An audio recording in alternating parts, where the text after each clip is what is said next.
Hey, it's just so Trish, and this is my homeschool review. So, if you've been following me, this is my homeschool review of this whole last year of using BJU, distance learning, using a lot of different stuff because obviously, if I use more stuff, BJU distance learning didn't have quite the fit. So, this is the whole thing in review.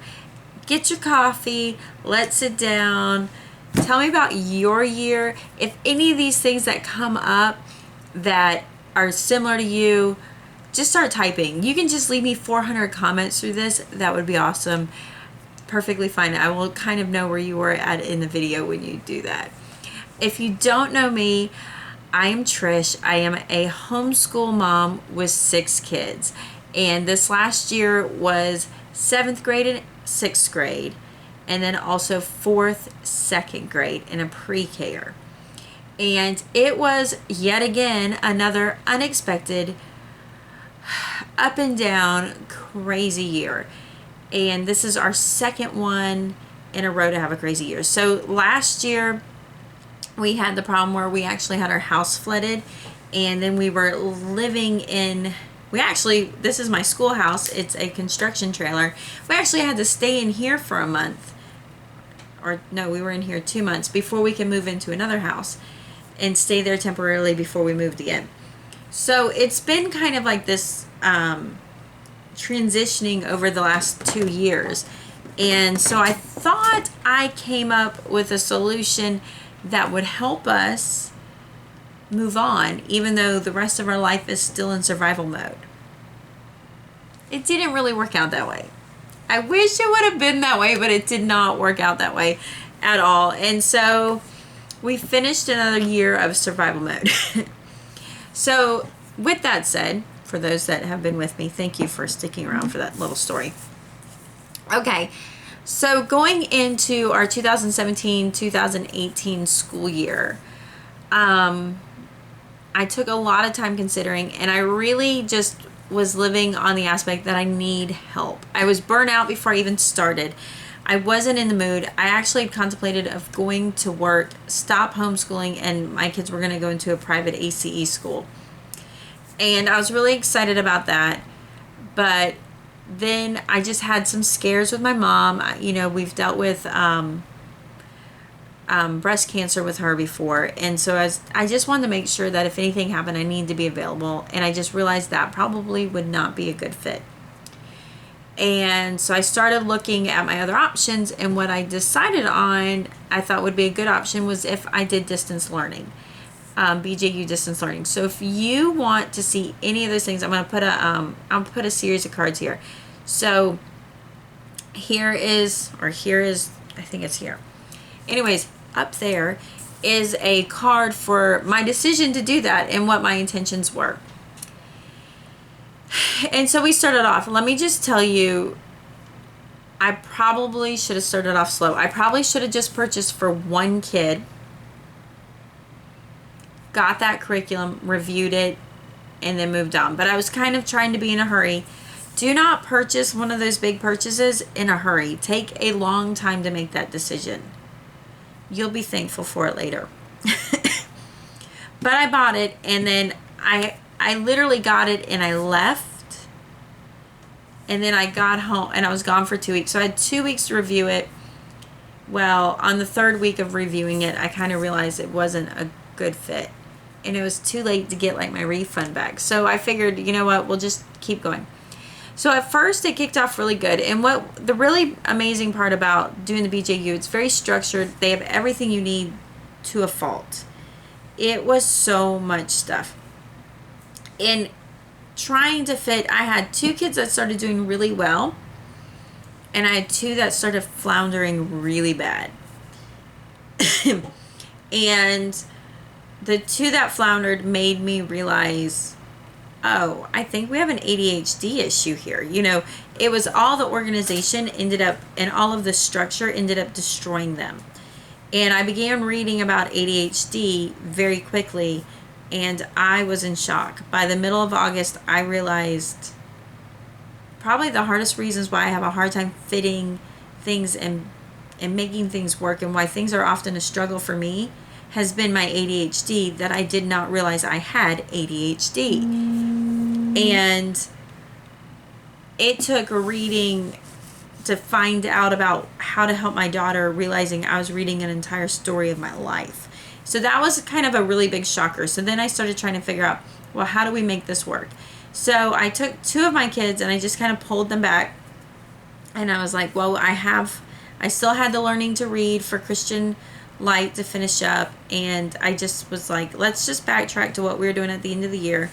Kind of a Robinson style curriculum. And let's figure out what to do there. And I did that for my 2 children. And I left my other 2 going. And they were still doing good. And then I realized for my son, he was watching the videos, going through the motion. Most of everything he wasn't catching. And it became a very passive, he would fill the book out as he went. One of the struggles, like my oldest, she would actually watch the videos, then look at the paper and forget everything she's doing. She didn't realize she was supposed to be filling it out together. So that kind of nosedived 6 weeks in. We got the first 6 weeks done, and it just nosedived. It was for my kids, it was a hard time holding their attention without becoming passive about it. And if you suffer from ADHD, the passive part can be very hard to overcome and just get into gears. And at the same time, we are stressfully living in a tiny house, and it just kind of started avalanching. Not to say, I know a lot of people that BJU and the distance learning video classrooms really do a wonder for, and it works out really well. For us, it wasn't happening. I think if I would have done it, if I could have done it better, if I would have done it well, I think the best thing I could have done was only done English. And only do maybe English reading, and science. In the end, the spiral method of math, I do not like. I should have known I didn't like it. And it was overwhelming even for my kids. The English was phenomenal. Phenomenal. I love the English. In fact, later on we picked up the English and I did it just as a parent teaching style. And I like the reading. I like the reading has a lot of elements that are being pulled together in the reading program. I wouldn't want to teach it, so I would have done that by video. And the science was very hands-on. So I probably should have just did those 3. And when I did the sciences, I should have paired up my 2 kids. You know, I should have done more pairing, and I would have spent way less money, and I think it would have been a better situation.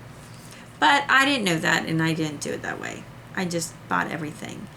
And we didn't use most of it. What a sad financial homeschool spending. Live and learn.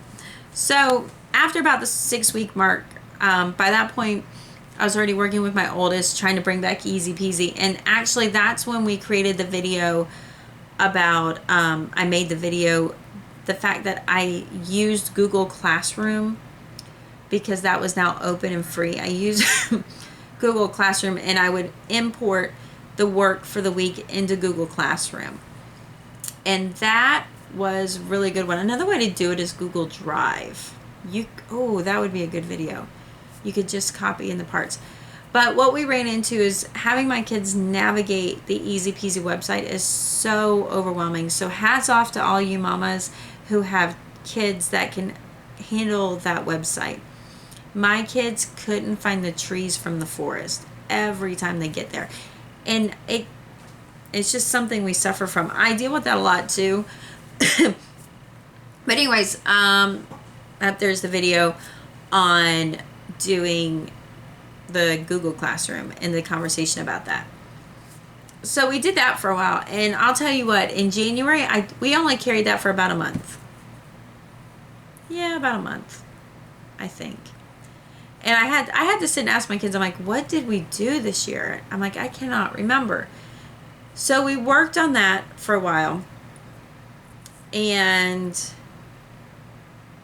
after so long, it just kind of got to be overwhelming for me to keep up. And there's a lot of good pieces. I think we carried that one on. I think we did 6 weeks of that. And it just became hard for me to keep up with. And they were passing through a lot of stuff that they weren't really doing again. So what I realized, one of our biggest issues that I run into with my kids is they need me to actively engage. They need the active engagement. And so we pretty much spent the first semester coming to that realization. I think the last 6 weeks of the first semester began a lot of just like, okay, let's sit down, let's work together, and kind of bringing back the commonplace books of dictation and bringing back our older books and kind of moving back into that kind of minimalist schooling and Robinson style. So we finished the semester out on that. But I'm never always satisfied with that. I love it, but we're not satisfied with that. So the first semester in, we were still continuing that whole probably another 6 weeks. We were continuing that, and I got looking at the English books for BJU, and that's when I began reteaching the BJU English, and I was really just amazed and impressed. And at that point, my kids were working on a 4-H project, and they began working through Google, the Google Classroom, so you have the Google Suites, and you have the Google Classroom, you have the Google Documents, the Google Slides, and Google Drive. So they all have their own Google Drive account, and they were actually collaborating on a presentation for the youngest. So one person had the youngest, and they were working on it, and the other two were in that same document. And so I think my oldest was like, okay, Addie she did her presentation on how to make lemonade. So Addie needs pictures on lemons. So the one would go Google search up pictures of lemons and then go and drop those pictures in the next slide for her, which was really cool. Like the way they collaborated, they were in the same room and they talked, and it was, as a mom, I was like, these are skills you can't find curriculum for, and they were doing. It was absolutely amazing. And I credit that to when that 6-week period I was doing that through Google Classroom with doing Easy Peasy. So we kind of just continued working. I hit a point of frustration by the end of January with the kids' math program. So my math program was my hardest. I was still having them use BJU for quite a while, and I got frustrated. I actually went and bought a few booklets for ACE and had them go back into ACE. By this point, I just kind of was like, everything they always told me, they're like, well, I'm having a hard time with math, and I'm having a hard time, staying focused or staying, really what it came down was they had a hard time staying committed with math. By February 1st, I was kind of over it. And I finally was just like, I have bought almost every math curriculum, except teaching textbooks and a few other ones. But I've bought almost every math curriculum that you have not used. You've never stuck with. You'll stick with it for a week or two, and then you're not going to do it. So I hit the point with them, and I just said, apparently it doesn't matter. You're not going to stick with it. So you're going to do the curriculum that's the easiest for me. And that was Saxon Math. I had Saxon Math, and I already had it. I've had it for years. They've never gone very far in it. And I just said, you know what? I'm done.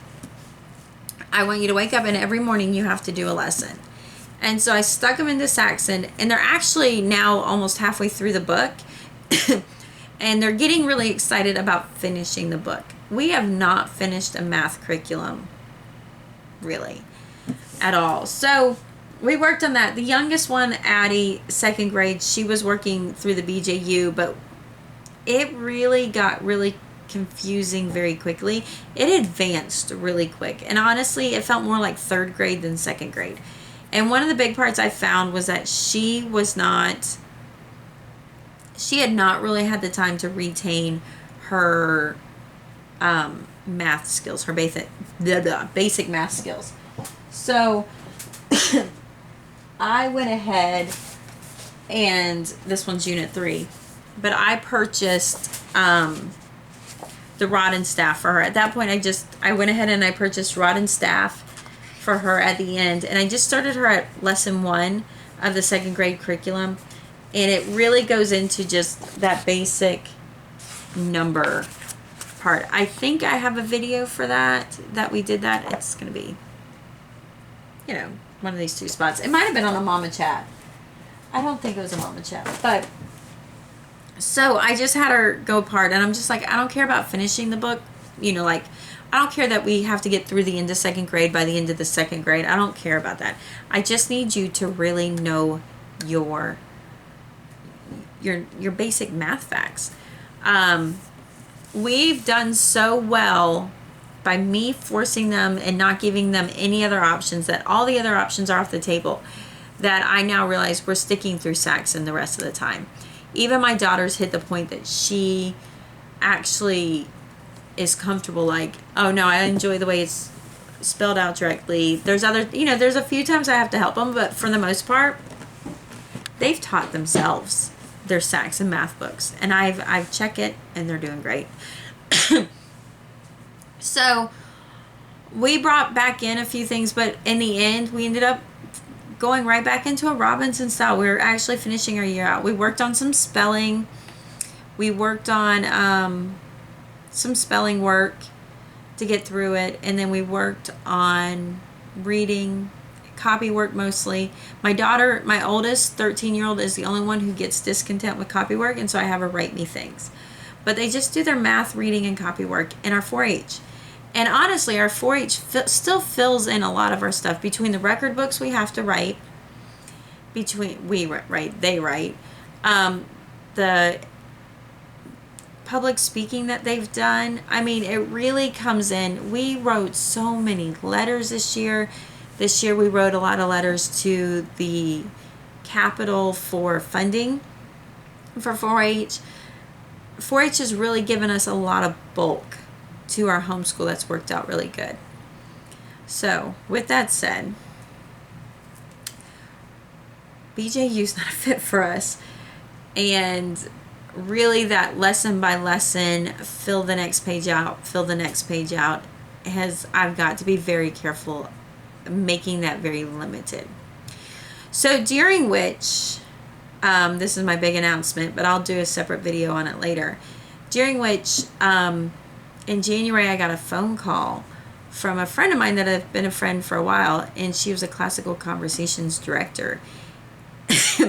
And they're trying to start a community in our area, and she's also looking for somebody to direct it. And so we started talking a lot. And I'm like, well, I need to find out more. You know, seriously, I go, actually, you know, I really am missing a community. The big factors is I just really wanted to be part of a community, but also have help. And actually, I did a whole video about my experience going to that, and I'll put that up there too. And that was a big change, and it definitely changed the course of where we were going from there. I spent time looking at the curriculum. I'm not going to lie. This is the first year I'm buying curriculum that I'm like, yeah, this is what we're doing. I guess that's what happens after 9 years, right? 9 years, you're like, eh. I was between two, and actually I had a list of like curriculum that I'm considering for next year. I'll put that one up there too. That, like what I would use. And so we got talking, and the need isn't out here yet in order to get in and create a new community. And one of the problems I run into with having 6 kids is finding an already established community that has room for us. It's kind of like you need to get in. So in order to get in, I offered to do anything. So I'm like, I will teach what you want taught. I will do whatever you need done. I'm in it. That ended up, I am going to be teaching Challenge A. So Challenge A is about teaching ownership, and it's literally a full day, 8:30 to 4:30 once a week. I'm actually thinking the challenge of it will be very good for my very busy brain and give us a lot of content. So with that, we started going through and actually looking at all the aspects, and I spent time reviewing everything that's going on, and we closed out our year preparing for next year. But we're homeschoolers, and I'm not a real, you know me, I'm a pretty relaxed homeschooler and homeschool mom. So we aren't taking the summer off unless the kids are out of town. And the kids had a lot, have had and are have already had and have a lot of activities still to do right up until about 2 weeks before we start CC. And we're still working on math. We're still working on grammar. The only thing that I'm changing now is actually working on Latin review and just working through our math and a little bit of structures and styles with the essentials class kind of deal. But that will be a whole nother video, like how we're preparing. So that's kind of my year in a review. I mean, honestly, it's been really hard because we're still in survival mode, and that is breaking me down. I'm not sure how I've gone this long so long. You know, that day when the house flooded, put that up there when that happened, I was busy keeping perspective. And I'll tell you, I still day in, day out keep perspective. But it's hard. It's really hard. There's, this year also, we dealt with realizing my daughter has a food intolerance, and I have to change the way I feed her every single day. So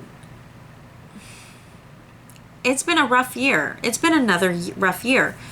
I feel like the kids have come out great. The one big part that I will say is the biggest achievement is Bubba. So now, remember, I've done all the videos, put one up there, that he didn't learn to read until he was 3rd grade. And even though he learned to read in 3rd grade, ACE was a good fit because he was required to read everything, and that really helped improve his reading. But he was reading to learn. He wasn't reading out of enjoyment. He wasn't reading for joy. This last year, he hit the point. He's up all night reading. This is like big stuff. This is huge. Like, my daughter's an avid reader. I can't even keep up with books that she's read. But for my son, he's not. And a lot of the books he's reading, I actually bought them at Ollie's. And they were the Minecraft books. The Minecraft novels. And so he just devours them now. And so I'm excited where that's going to take him. So those were like really big things for achievements. I was not coughing until I started the video.